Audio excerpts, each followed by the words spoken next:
जय हिंद फ्रेंड्स। तो direct exam में आप लोग का स्वागत है। जो क्वेश्चन का हमारा श्रृंखला चल रहा था उसमें एक वीडियो लेके हम आप लोग के साथ और जुड़ रहे हैं और यहाँ के सारे क्वेश्चन परिसंचरण तंत्र से संबंधित हैं, जिसका एक पार्ट हो गया है और ये दूसरा वीडियो है परिसंचरण तंत्र से संबंधित। चलिए क्वेश्चन नंबर 1 को हम लोग देखते हैं। ये जितने भी क्वेश्चन हैं सब मोस्ट इंपॉर्टेंट क्वेश्चन है जो आपके एग्ज़ाम में आने वाले हैं, तो उसे ध्यान से देखिएगा। क्वेश्चन नंबर 1, दुर्घटनाग्रस्त व्यक्ति को रक्त परीक्षण किए किए कौन सा रक्त समूह का रक्त दिया जा सकता है। अगर किसी व्यक्ति का दुर्घटना हो जाता है और उसका रक्त परीक्षण किए बिना उसे रक्त चढ़ाना हो तो उसे कौन सा रक्त चढ़ाया जा सकता है। ऑप्शन ए देखिएगा, O positive, option B O negative, option C A B positive, option D A B negative. तो यहाँ पे आपका ऑप्शन बी सही हो जाएगा। हम उसे ओ निगेटिव ब्लड चढ़ा सकते हैं बिना रक्त परीक्षण किए। होता क्या है कि ओ निगेटिव ब्लड जो होता है इसे चढ़ाने से उसके शरीर में ब्लड क्लॉटिंग नहीं होती है, क्योंकि इसमें एंटीजन उपस्थित नहीं होता है। तो ये इसलिए हम ओ निगेटिव ब्लड आसानी से चढ़ा सकते हैं। अगले क्वेश्चन देखते हैं। क्वेश्चन नंबर 2, रक्त समूह की खोज किसने की थी। तो रक्त समूह की खोज किसने की थी। ऑप्शन ए अलेक्जेंडर फ्लेमिंग ने, ऑप्शन बी विलियम हार्वे ने, ऑप्शन सी रॉबर्ट कोच ने, ऑप्शन डी कार्लैंड स्टीनर ने। तो यहाँ पे ऑप्शन डी सही है, कार्लैंड स्टीनर ने खोज की थी। और ऑप्शन बी में जो विलियम हार्वे हैं इन्होंने परिसंचरण तंत्र की खोज की है। अगले क्वेश्चन को देखिएगा। क्वेश्चन नंबर 3, आरएच कारक नाम संबंधित है एक प्रकार के। तो आरएच कारक किसके अंदर खोजा गया था और ये किससे संबंधित है। तो ऑप्शन ए कपी से, ऑप्शन बी मानव से, ऑप्शन सी बंदर से, ऑप्शन डी चूहा से। तो ये हमारा संबंधित है ऑप्शन सी बंदर से। अगले क्वेश्चन को देखते हैं जो कि क्वेश्चन नंबर 4 है। पिता का रक्त वर्ग ए तथा माता का रक्त वर्ग ओ है, तो उसके संतान या उसके पुत्र का रक्त वर्ग क्या होगा। बड़ा सीधी सी क्वेश्चन है। इसमें पिता का रक्त ए है और माता का रक्त ओ है, तो उससे जो संतान उत्पन्न होगी उसका रक्त समूह या रक्त वर्ग क्या होगा। आप लोग बताइएगा। यहाँ पे ऑप्शन सी सही हो जाएगा, उसका रक्त वर्ग ओ हो जाएगा। अगले क्वेश्चन की तरफ चलते हैं। क्वेश्चन नंबर 5 देखिएगा आप लोग। किसी एक सामान्य व्यक्ति के रक्त का पीएच स्तर क्या होता है। तो किसी व्यक्ति के रक्त का पीएच स्तर क्या होता है। ऑप्शन ए में आपको 4.5 से 4.6 दिया है, ऑप्शन बी में 6.45 से 6.55 दिया है, ऑप्शन सी 7.35 से 7.45 दिया है, ऑप्शन डी में 8.25 से 8.35 दिया है। तो यहाँ पे ऑप्शन सी आपका सही हो जाएगा, 7.35 से 7.45 हमारा पीएच मान ब्लड का होता है। अगले क्वेश्चन देखिए। क्वेश्चन नंबर 6, एंटीजन वह पदार्थ है जो, हाँ एंटीजन कौन सा पदार्थ है। ऑप्शन से देखिएगा आप लोग, हानिकारक जीवाणुओं को नष्ट करता है, विषाक्तता के उपचार के लिए प्रयोग होता है, शरीर के तापमान को कम करता है, एंटीबॉडी के निर्माण को बढ़ाता है। तो एंटीजन क्या होता है, जो एंटीबॉडी के निर्माण को बढ़ाता है। ये क्वेश्चन मोस्ट इंपॉर्टेंट है, क्योंकि कोविड-19 के समय में आप एंटीजन टेस्ट, एंटीबॉडी टेस्ट और एंटीजन थेरेपी जैसे कई सारे शब्द सुने होंगे। तो इससे संबंधित क्वेश्चन आपको एग्जाम में देखने को जरूर मिलेगा। आप लोग ध्यान दीजिएगा, एंटीजन से हमारे शरीर में एंटीबॉडी का निर्माण बढ़ जाता है। अगले क्वेश्चन देखिएगा। क्वेश्चन नंबर 7, शरीर में निम्नलिखित में से कौन सा संक्रमण से हमारी रक्षा करता है। तो शरीर में हमारे कौन संक्रमण से रक्षा करता है। Option A RBC, option B WBC, option C रक्त प्लाज्मा, ऑप्शन डी हीमोग्लोबिन। तो आप जानते हैं कि यहाँ पे ऑप्शन बी सही हो जाएगा।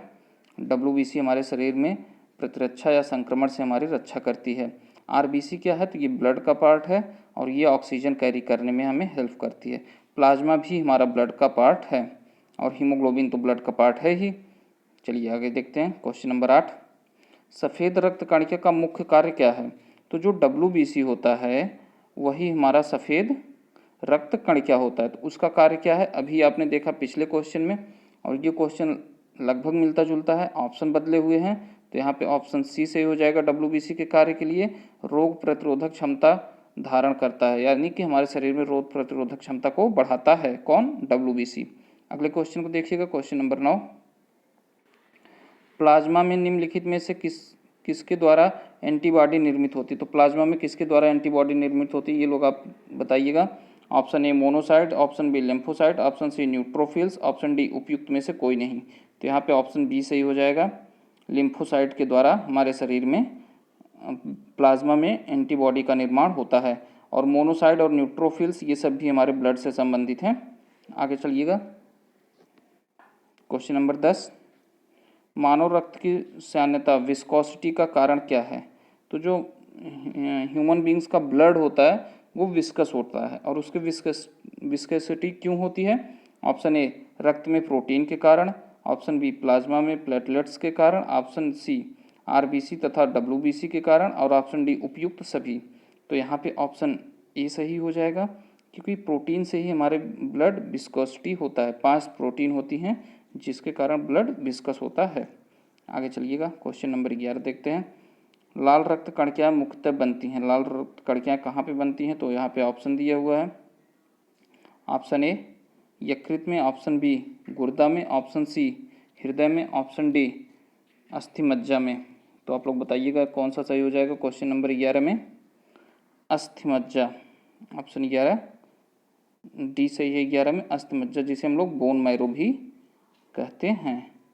इसे हम लोग बोन मैरो भी कहते हैं, किसको? अस्थि मज्जा को। यहाँ से क्या होता है? निर्माण होता है हमारे लाल रुधिर कणिकाओं का, जो आरबीसी होती हैं।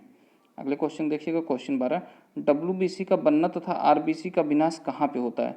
तो वह शरीर का कौन सा अंग है जहाँ डब्ल्यूबीसी बनता है और आरबीसी वहाँ जाके विनाश होती है या डेड होती है? तो ऑप्शन ए में दिया है लसिका ग्रंथि, ऑप्शन बी में दिया है प्लीहा, ऑप्शन सी में दिया है पेनक्रियाज, ऑप्शन डी में दिया है यकृत। तो आप बताइएगा यहाँ पे क्या सही है? ऑप्शन, यहाँ पे ऑप्शन आपका डी सही है। प्लीहा एक ऐसा पार्ट है जहाँ से डब्ल्यूबीसी का फॉर्मेशन होता है और आरबीसी वहाँ जाकर डिस्ट्रॉय होती है।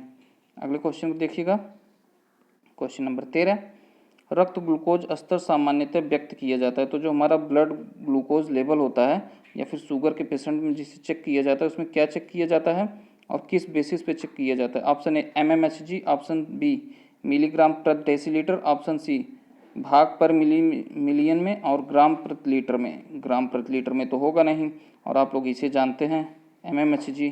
mmHg बीपी से संबंधित है, तो इसमें बचा क्या? Option B. ऑप्शन बी जो है यही मिलीग्राम प्रति डेसीलीटर, इससे हम लोग ब्लड ग्लूकोज का यूनिट कह सकते हैं या ब्लड ग्लूकोज मापने की सिस्टम कह सकते हैं, जिससे हम लोग शुगर के पेशेंटों को मापते हैं। क्वेश्चन नंबर 14 को देखिएगा, हृदय को रक्त का संवहन करने वाली धमनी कहलाती है। तो हृदय को कौन सी धमनी रक्त का संवहन करती है? ऑप्शन ए ग्रीवा धमनी, ऑप्शन बी यकृत धमनी, ऑप्शन सी हृदय धमनी, और ऑप्शन डी फुफ्फुस धमनी। तो फुफ्फुस धमनी जो है, इसके बारे में हम आपको बताना चाहते हैं। इसका कार्य क्या होता है फुफ्फुस धमनी का? ये हार्ट से ब्लड को लंग्स तक ले जाती है।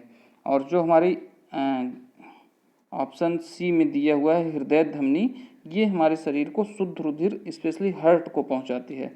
हृदय को ही शुद्ध रुधिर पहुंचाती है, क्योंकि हृदय भी कार्य करता है तो वो भी थकता है, और उसकी दीवारों को भी ऑक्सीजन और एनर्जी की ज़रूरत होती है, जो कि हृदय धमनी द्वारा पूरा किया जाता है। अगले क्वेश्चन देखिएगा, क्वेश्चन नंबर 15, प्लाज्मा में जल का प्रतिशत कितना होता है? तो प्लाज्मा में जल का प्रतिशत कितना होता है? ऑप्शन डी यहाँ पे सही है, 90% प्लाज्मा में जल होता है। अगले क्वेश्चन की तरफ चलते हैं फ्रेंड्स, किस शारीरिक प्रक्रम में थ्रोम्बिन का संबंध है? तो किस शारीरिक प्रक्रम में हमारे थ्रोम्बिन का संबंध है? ऑप्शन ए उत्सर्जन में, ऑप्शन बी रक्त जमाव में, ऑप्शन सी प्रजनन में, ऑप्शन डी वृद्धि में। तो यहाँ पे ऑप्शन बी सही हो जाएगा। ऑप्शन बी में ही रक्त जमाव जो होता है उससे थ्रोम्बिन संबंधित है। विटामिन के की प्रेजेंट में रक्त का जमाव होता है।